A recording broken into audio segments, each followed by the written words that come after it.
es. Para la edición de hoy de Palabra Viva, nuestro amigo el doctor Samuel Pagán. Una vez más Saludos. decimos que Magdiel está de viaje en Israel con un grupo de pastores. Invitamos a otro doctor que vive en Israel.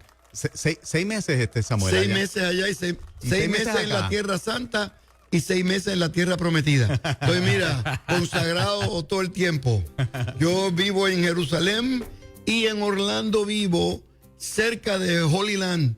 O sea, está rodeado siempre. No, estoy consagrado todo el año. Sí. Wow. Pues nosotros somos un campo misionero. Qué chévere. Qué bueno tenerte, Qué Samuel. bueno, Esta siempre es un placer estar aquí, saludar a toda tu radio audiencia y ahora también videntes, porque ahora Sí.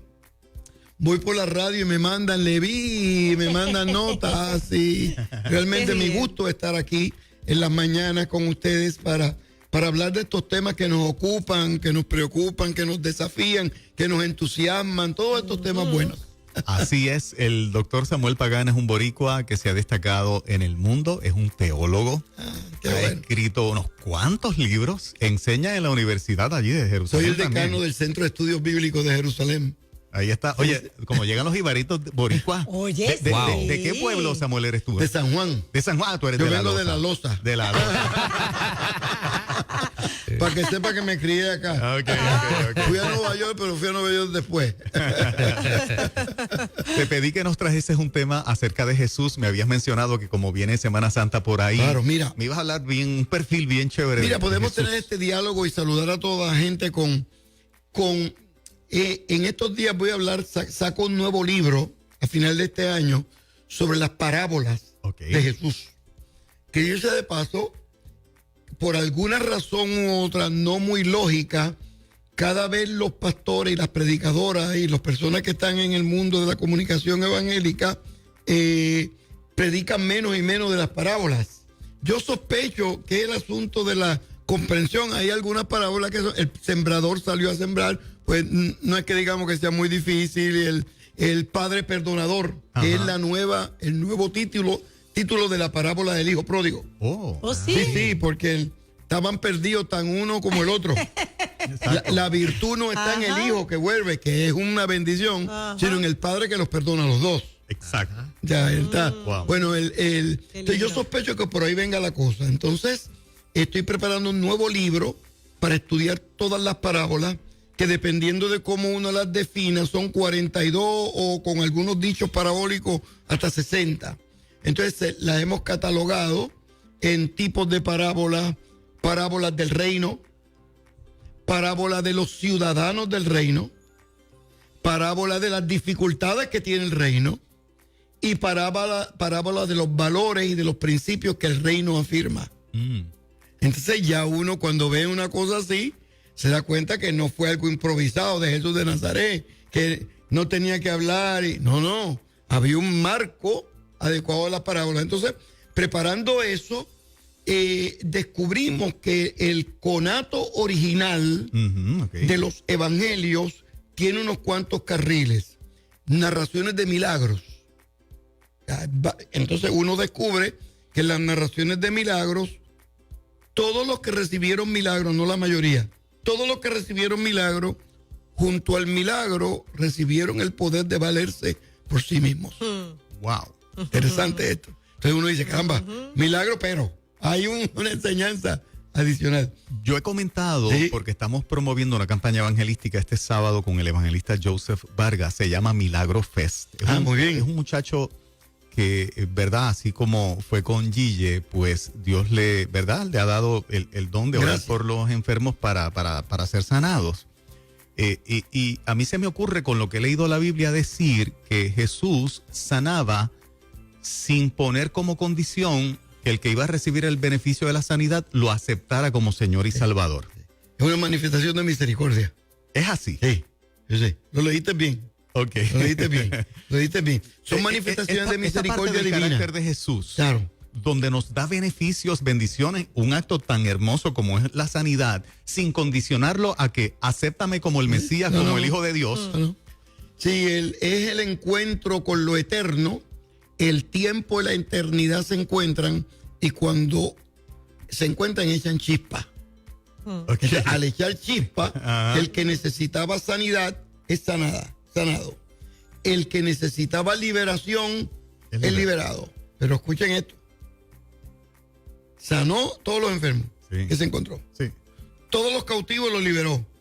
Y a todos los muertos que se encontraron con el Señor también los resucitó. Entonces, hay narraciones que tienen el carril de la sanidad, hay narraciones que tienen el carril de la parábola, hay narraciones que tienen el carril de la liberación, de la resurrección, y hay narraciones que tienen que ver con la etapa final del ministerio de Jesús, que se conocen como las narraciones de la pasión.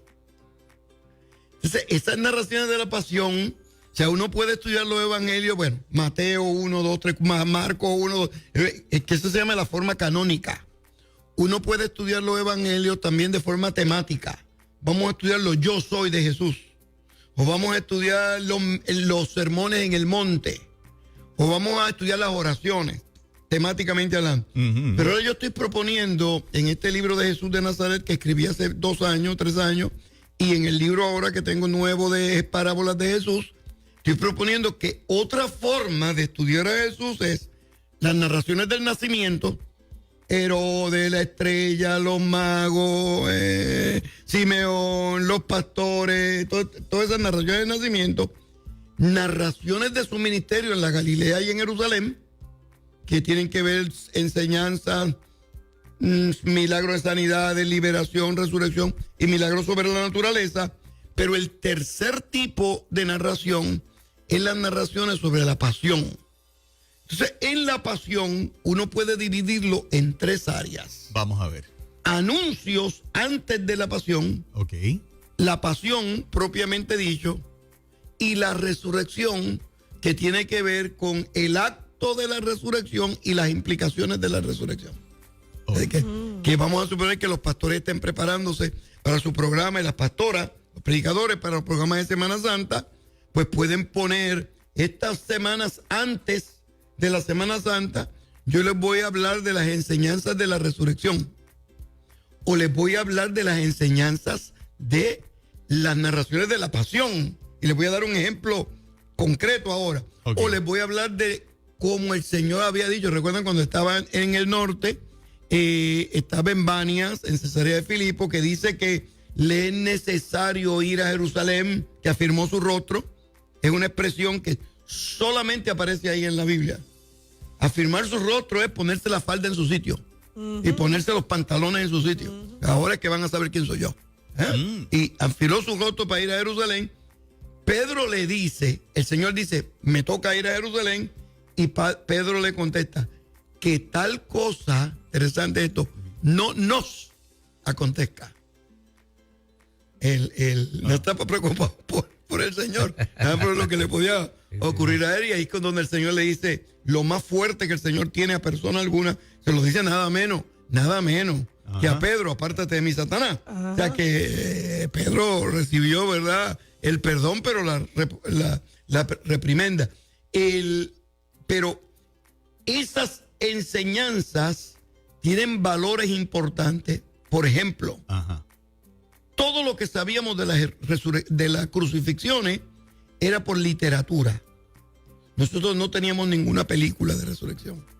Nosotros, digo, original, ¿verdad? Ahora la de Mel Gibson y todo también. Viene una por ahí nueva. Viene una nueva. Sí, mi hijo me tiene, mira, al día. O sea, todo lo que sabíamos era literario, pero nunca había aparecido un hueso con un clavo. Bueno, en el 1992 apareció el primer hueso con el clavo enterrado de un crucificado. Pero lo interesante del clavo, un clavo como de 18 pulgadas, tampoco no podían ser clavos de 2 pulgadas, pero lo interesante del caso es que una vez le pasaban el clavo, le daban una vuelta al clavo. Por eso es que no se caían. Si te lo entierran aquí, poco a poco va bajando, la piel se va desgarrando, los huesos se van y te caes. Exacto. Si te hacen una vuelta con el clavo, pues eso que pensábamos que era así, pero que no teníamos evidencia, ahora sí tenemos evidencia porque apareció el hueso con el clavo enterrado, de forma tal, y el clavo doblado, de forma tal que supiéramos que por eso era que no se caían. Ok. Ya hemos descubierto que los crucificaban desnudos, que es nefasto. Wow. Hemos descubierto que no los crucificaban en la cima de la montaña. Eso es Hollywood. Ok. Los crucificaban abajo, para que la gente no los viera de lejos, sino que se tropezara al lado del camino, para que la gente se tropezara con los crucificados, sintieran el olor y vieran que los perros de noche los mordían y le quitaban pedazos del cuerpo. O sea que recuerden que la crucifixión no era solamente para eliminar la persona que la eliminaba, sino para que sirviera de escarmiento. ¿De dónde sacamos en esa línea el Gólgota como un monte? ¿Dónde fue Porque crucificado? posiblemente algunos hayan sido el monte. Y en el caso de Jesús, Ok. detrás del camino donde pusieron la cruz era un monte. Buena pregunta. ¿Tú sabes por qué? La pregunta que tiene que venir ahora es de dónde salió de Gólgota y de dónde salió de Calvario. El Monte Calvario. El monte Calvario. Posiblemente es que cuando uno ve el monte de cierto ángulo, tiene los espacios de los ojos, Correcto. el espacio de la nariz y el espacio de la boca. El Por monte de eso la calavera. El monte de la calavera. Cuando vamos a Israel Claro. se ve clarito. Hay que ir Sí, allá. Entonces, claro. el monte era monte de la calavera, no porque mataran gente, que mataban gente allí, Ajá. sino porque el monte parecía una calavera. Exacto, ok. Interesante esto, Sí. ¿eh? Muy bien, buena pregunta. O sea que las narraciones de la pasión nos dan todo ese detalle. Un componente particular de las narraciones de la pasión es que Jesús no echó hacia atrás en ningún momento. O sea, me toca la cruz, pues la cogí. Le dolió. A veces la gente, no, es que era Dios. Y no. Le dolió, sufrió. Estaba en un cuerpo humano. Claro, según el texto en el huerto de Getsemaní, el asunto era serio. Decía, si es posible, pase de mí esta copa. La imagen literaria que el sudor fuera como grandes gotas de sangre es que es una expresión idiomática para decir que la decisión era difícil. La persona dice, no, estaba goteando. Es como, ¿entiendes? Era una decisión intensa. Era un problema intenso y el Señor dice, no, pero aquí estoy. Si es posible, pero que no se haga mi voluntad. Yo hago la mía. Cuando le toca tomar la cruz, tomó la cruz. Cuando le toca ponerse la corona de espinas, le cogió la corona de espinas. Nunca vemos una queja del Señor. Pero Señor, si tú sabes que yo he sido bueno y yo lo que he hecho es predicar tu palabra interesante. Uno ve eso en el grado óptimo cuando después que Pedro lo niega, cuando se vuelve a encontrar con Pedro en la Galilea, cuando va en el lago, no le dijo, óyeme, después que yo te bendije tanto, hasta te sané la suegra, tú me vienes y me niegas. No hubo reproche. No hubo reproche, interesante esto. Porque el reproche es una característica humana relacionado con la impotencia y la frustración. Y no hubo reproche en Jesús porque no hubo impotencia. A mí no me llevaron ahí obligado. Yo fui que puse mi vida. ¿Entiendes? O sea, hay una dinámica sociopsicológica y teológica y espiritual ciertamente que pone de manifiesto que quien estaba en control del proceso era Jesús. Era él. Por eso es que no hubo reproche. Por eso cuando el rey de Roma, ¿cómo es que se llama? El César. César. Le dice, tú sabes que yo tengo el poder para dejarte libre. Y Jesús le contesta, ay, bendito lo que te acabas de decir. ¿Verdad?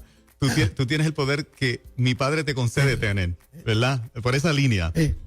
Sí. No, y es interesante que Jesús, ahora yo veo los pastores y las iglesias jugando con los políticos y los invitan, y yo veo políticos que son tan elocuentes y llegan a una iglesia y cuántos alaban al Señor y cuántos, ¿verdad? Y entusiasman a la congregación.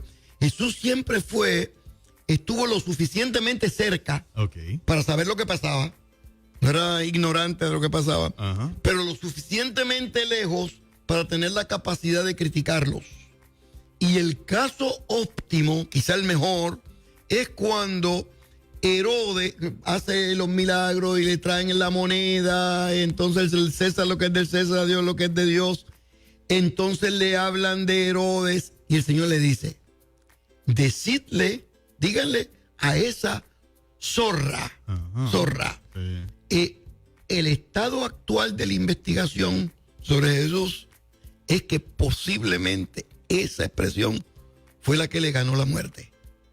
Wow. Porque en español, desde la Edad Media, desde Cervantes, desde Don Quijote, el mío Cid, las zorras son mujeres que no tienen una vida más noble que uno puede imaginar. Ujú. Y los zorros son personas que tú no puedes confiar en ellos. Ujú. En el Oriente Medio no. En el Oriente Medio, la zorra es un animal pequeño, pero tiene la cabeza grande y tiene las mandíbulas muy fuertes. Entonces son traicioneros. Vienen de noche, brincan, le agarran el cuello a la oveja y una vez que cierran los faucets, que cierran la boca, La quijada. no la pueden abrir. Ujú. Se tranca. Entonces hay que matar la zorra y hay que matar la oveja. Pero si uno ve esa oveja, esas zorras de día y da con el pie, se van huyendo. Porque son miedosas. ¿Oh, sí? Porque pretenden, la imagen es que las zorras pretenden ser lo que no son. Y cuando el Señor le dice a Herodes, decirle a aquella zorra, le está diciendo, tú pretendes tener el poder, Pero no. pero no lo tiene. Le debe haber caído Herodes como bomba. Pero es un cobarde. Exactamente. Pero Yo es un sospecho cobarde. que quien le dio la noticia se la adornó, ¿verdad? Tú sabes cómo son ese tipo de noticias, le aumentó. Y algunos estudiosos, yo pienso Sí, que que fue el trigger. ese fue lo que le ganó, porque los romanos estaban evitando a toda costa la muerte del Señor. Las autoridades judías estaban también interesadas en sacarlo de camino, pero estaban preocupados que no se formara una revolución, Sí, porque tenía muchos seguidores ya. porque tenía muchos seguidores ya. Solamente la autoridad judía fue la que se puso. Herodes, eso fue lo que fueron intransigentes. Poncio Pilato quedó tan mal en ese proceso que luego de algunos años, luego de 8 años, el Imperio Romano lo sacó por incompetente. Y en el año 39 Wow. se fue solo Poncio Pilatos a Egipto. Y según las leyendas y las tradiciones coptas, escúchenme bien lo que me escuchan, según las tradiciones coptas, en Egipto se convirtió al evangelio Oh. Mira. y desarrolló un ministerio de cuidar necesitados. Por eso es que para los coptos, Poncio Pilato no es Poncio Pilato, es San Poncio Pilato. Porque seguro no hay vertiente histórica de eso, Claro, claro. pero revela que en la conciencia de la iglesia copta, el Dios bíblico tiene poder perdonador y la gente tiene poder de salvación independiente de su pasado. Wow. ¿Tiene? Qué Wow. tremendo. Poderoso. Wow. Tengo una curiosidad. Por favor. Doctor, se tiene, cuando se habla de que había ganado muchos seguidores, ¿se tiene una idea de cantidad de gentes que el ministerio de Jesús pudo Llegar. Sí, o sea, ¿cuánta gente había en esas ciudades? Mira, ¿Se en tiene una idea? Jerusalén, Galilea, Belén habrían como 20 o 25 familias. Ok. No es que digamos que haya sido, ¿verdad?, el lugar más, no era una metrópoli, ¿verdad? No era Nueva York, Ajá. ni Ciudad de México. En la Galilea completa se piensa que había, no sé, 25, 30 mil personas. Mira eso. En Jerusalén, quizá Jerusalén y los lugares alrededor, no me atrevería a dar una cifra segura, 200,000 personas, 100,000 personas, 150,000 lo más, 200,000 personas. Y hubiera podido no tener- eran cosmopolitas, no eran ciudades muy ¿Y grandes. sus seguidores pudieron haber sido cientos de personas? Bueno, sabemos algunos números. Empezó 1, después 3, después 7, después 12, después 70, después 120, después 3000, después 5000 y después de 5000 se dejan de contar. Era un verdadero porque problema fueron, entonces. Pues sí, fue un crecimiento, o sea, una iglesia. Ahora piensen en alguna pastora aquí en Puerto Rico, Sí. en 3 años, que crezca de 3 a 5000. Sí. Sí, eso es un montón. Eso es un montón y un poco más. Digo, Pero en una isla de 3 millones es muchísimo. Claro. En una población de 200,000. es una enormidad. Y Claro. sin utilizar mentiras, amenazas, intimidación, nada de eso. Video, Video. de internet. Nada, exacto. Sí, parece, interesante ese comentario, parece que el Señor utilizó el internet de la época. Y es mudarse a Capernaum. Cuando se muda a Capernaum, luego de la muerte de Juan el Bautista, primero cambió el estilo de predicación. De ahí en adelante el texto bíblico dice que hablaba en parábolas. Y Lucas dice que solamente en parábola, que es una hipérbole, ¿verdad?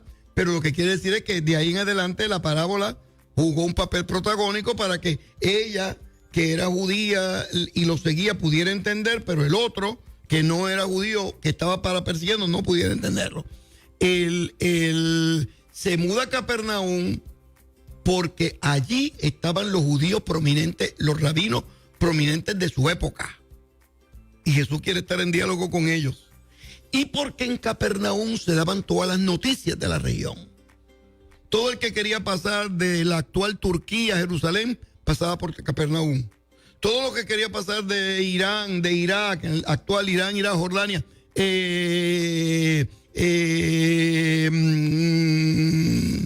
todas las naciones del noreste del Oriente Medio, desde Jordania, Siria, Irak, Irán, pasaban por Capernaum para llegar. Y sabemos eso porque un milagro del Señor, el milagro de la mujer que tocó el borde del vestido de Jesús, por ejemplo, que es un milagro sólido, que es un milagro bueno, pero no fue que caminó sobre. Si uno le preguntan cuál te ha impresionado mejor, pues caminar sobre las aguas. Digo, no es que nosotros estemos caminando por el mar Caribe aquí toda la semana. Calmar la tormenta, resucitar muertos, esos son milagros. Y este milagro de tocar el borde del vestido de Jesús, esto pasó un día, cuando leemos los evangelios, al otro día por la mañana, cuando el texto bíblico dice que caminaba por las ciudades alrededor del lago, la gente lo buscaba para tocarle el borde del vestido de Jesús. Se supo. O sea que se mudó a Capernaum porque Capernaum tenía el internet. En internet. Y se llega a Jerusalén la última semana, pero no llega en cualquier semana. Llega la semana donde son las fiestas, especialmente la Pascua, donde judíos de todo el mundo iban. Es decir, que llega allí para que su palabra final tenga repercusiones por todo el mundo judío y por todo el mundo de la cuenca del Mediterráneo, que era el mundo conocido. Perdone, usted dijo que llegaban muchos para tocar el manto. Según el texto bíblico, cuando al otro día comienza a caminar la ciudad de alrededor del lago, la gente lo buscaba para tocarle el manto. ¿Y encontraban sanidad? No, lo que dice es que buscaban para tocar, entendemos que sí, okay. pero lo buscaban por eso, Okay. porque el que lo tocaba se sanaba. Esa es la afirmación teológica. Entendemos que ciertamente debe haberse sido sanado. ¿Por qué Jesús no escribió? Sabemos que sabía leer y escribir, pero la labor de redacción de los discursos en la época de Jesús no es como en la época actual, que hay leyes de copyright y todas estas cosas, que yo me siento y que ahora voy a escribir sobre las parábolas y después de las parábolas voy a escribir una Biblia de estudio de Jerusalén y después voy a escribir un libro de, no sé, de Moisés, lo que sea. En la época antigua, los rabinos enseñaban en el camino. Entonces sus discípulos iban redactando. Era diferente al día de hoy. Entonces, pero sí sabemos que sabía escribir, porque cuando le trajeron la adúltera, comenzó a escribir en el piso. Y sabía leer porque en la sinagoga de Nazaret leyó el texto de Isaías, del profeta Isaías. O sea que sí, sabía, pero siguió en eso. Doctor Samuel Pagán con nosotros en esta Wow. mañana, Estamos una aquí, enciclopedia ¿verdad? para aprender. Quedamos pegados ahí. Ajá. Sí. No había escuchado la versión del clavo así, ¿verdad? Que, Yo Ajá. tampoco. y que Te hay voy a ver si lo consigo en fotografía para mandártelo. Impresionante. Para mandártelo ahora. Dios mío, Ahora cuando fuerte, salga. fuerte aún, porque entonces llegaba al hueso. No, no, no. Sí, sí. No, y Fuerte. pasó por el medio del Por hueso. el medio. No, Sí. no, es fuerte. Sí, el dolor Sí. era intenso, aunque algunos médicos dicen que una vez llega a cierto nivel de dolor, se para, no sigue aumentando el Claro. dolor, pero en lo que llega, Sí. El doctor Samuel Pagán siempre ha querido hacer, y a mí me honra, un viaje a Israel con Nueva Vida. Doctor, muy bien. lo seguimos discutiendo. Sí, sí. Se nos puede dar. Sí, se nos sí, puede sí. dar. esperamos que sí, Qué bueno. es un nuevo programa que estamos presentando aquí, un nuevo programa singular el año que viene, que Ujú.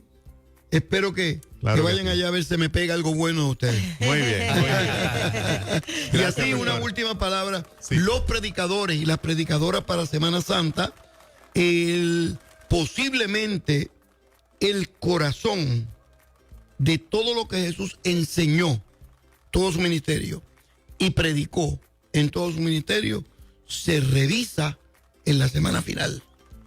Y entre ellos están el mensaje del amor, el mensaje del perdón y el mensaje de la esperanza.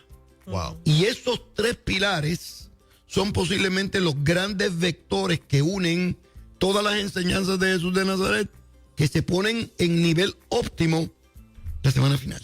Aleluya. Gracias, Poderoso. Samuel. Qué placer ha sido estar con ustedes y bendigo toda la sociedad puertorriqueña Eso es. con un gran Leit Raot en hebreo. Hasta la vista. Hasta luego. Doctor Samuel Pagán. Regresamos con más. Nadie se vaya. Buenos días.